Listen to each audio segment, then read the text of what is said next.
Julie Marie, the creator of the Protective Diet, and I'm excited to show you my latest recipe. It was a request from one of my Protective Diet education students, Denise Norris. She requested fajitas, and I was so excited because fajitas used to be one of my favorite dishes to order. But I ordered steak fajitas covered in sour cream and guacamole, high in saturated fat, at a local Chicago Tex-Mex restaurant that I used to go to almost every week. And now I'm eating a protective diet, so I'm going to show you a version of it that fits right into that. So we're going to heat up a stainless steel pan. We don't have to heat it up all the way, but just turn it on to medium-high. You can start with a cold pan if you want. And you can see I'm using a portobello mushroom. It looks like this. You want to look for one with a nice smooth top to it, so it's nice and fresh looking. You cut the stem off and just slice it into big steak-like pieces like you see here. We're imitating steak fajitas with these portobello mushrooms, so we've eliminated a ton of saturated fat. We've made this dish heart healthy. We know now that even just one meal with saturated fat can contribute to a heart attack, can make changes within the body. All it takes is one meal. So we're eliminating that risk by using portobello mushrooms instead of steak. And we're also using one full onion, and I've sliced this into big pieces, and we're just laying this in this dry pan and letting it heat up, trying to get it onto the bottom of the pan. And we'll move this around so it will get a chance to brown. The browning of these mushrooms and these onions is what gives this dish all the flavor. We're going to add some spices and seasoning, but the browning is key. That's why I'm making this video today, to show you how to brown without any oil or any water. A lot of you that are eating an oil-free diet already are doing this water sauteing. Forget the water. Let's just keep this at a nice medium to high heat where it doesn't get away from us. It won't burn. It's going to release all the water from the mushrooms and the onions, and then once that water releases, it's going to brown really nicely, and that's going to give us all the flavor we need. So I'm just going to leave this alone, checking it every once in a while. And yes, the mushrooms are going to start to stick to the bottom, but allow them to. We're going to add a liquid to this once they get to a nice golden brown, and it's going to release from the bottom of the pan. If it starts to brown too much and it looks like it's getting away from you, turn the heat down or pick the pan up and move it off the heat. Don't be afraid to take it off the heat if it starts to get too brown. You can see now that the browning is starting to happen on these onions, and a little bit of moisture is releasing from these mushrooms. We can turn them. Pair tongs like this is a great tool in the kitchen if you don't have a pair already. They're only a few dollars. They work much better than if you're using a spoon, because you can get in there with accuracy and turn your mushrooms. We're not stirring them because we don't want to break the mushrooms up. We want them in pieces like we get a steak fajita. We want them in strips of steak, like presentation.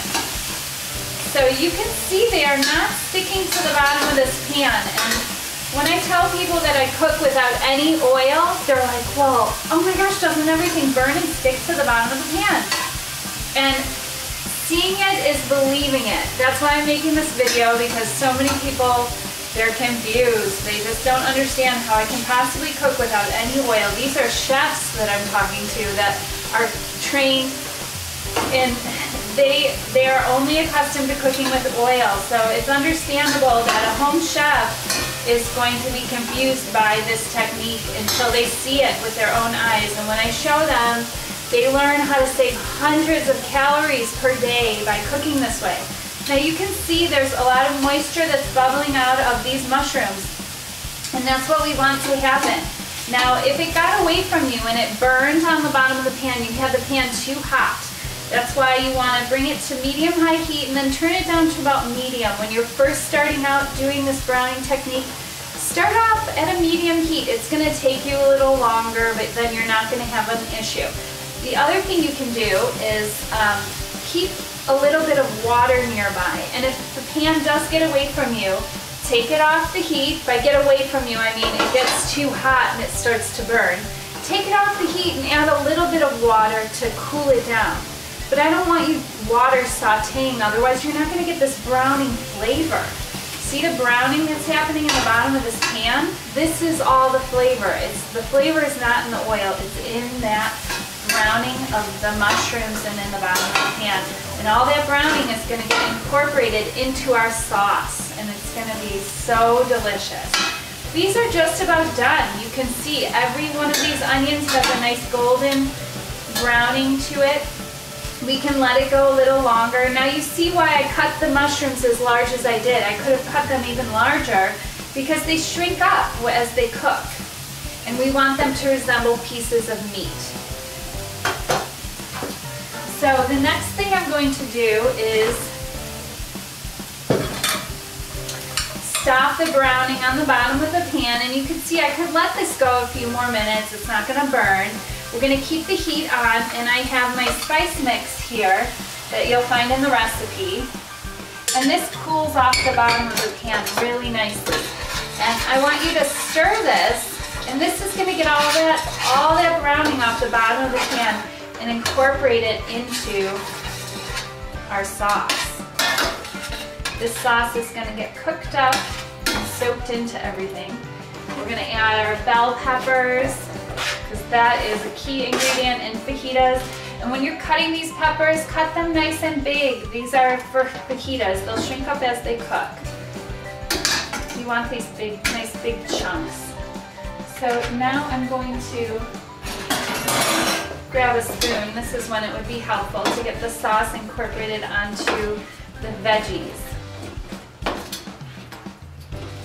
These have a little more flavor in them and seasoning than traditional fajitas. That's because we're not using meat, so we need to add the flavor in the spices. And these are all coated nicely with the sauce. So what I'm going to do now is put a lid on this and let this steam up in here nicely to get those peppers nice and tender. Okay, our veggies have been steaming up with the lid on for about 10 minutes now. I turned them down to very low heat just so that it wouldn't burn on the bottom with the sauce. So simmer them for about 10 minutes. And then after about 10 minutes, try and keep the lid on it during that simmering time, because every time the steam comes out, it will stop cooking your veggies. You want them so that they're nice and tender to bite, but they're not mushy. So this is good to go. It's got a nice sauce to it. And I'm going to start with a tortilla. And I warmed my tortilla a little bit in my toaster oven. You can put them in the oven for a few minutes. And just load it up with the veggies. Make sure to get a couple pieces of mushroom and different colored peppers in when you're serving them up. And then my favorite part is the guacamole, and this is guacamole made without any avocados. You'd never notice. Put some guacamole on there. And this is sour cream dream. This is a fat-free sour cream, and it's dairy-free. Loaded up on there. And this is how I've been doing it on a protective diet. And I'm excited to bring this to all of my students. And if you're interested in eating your way to a slimmer, healthier you, enroll in protective diet education. It'll get you there. I'm watching success across the board with all of my students. Take care and best of health to you.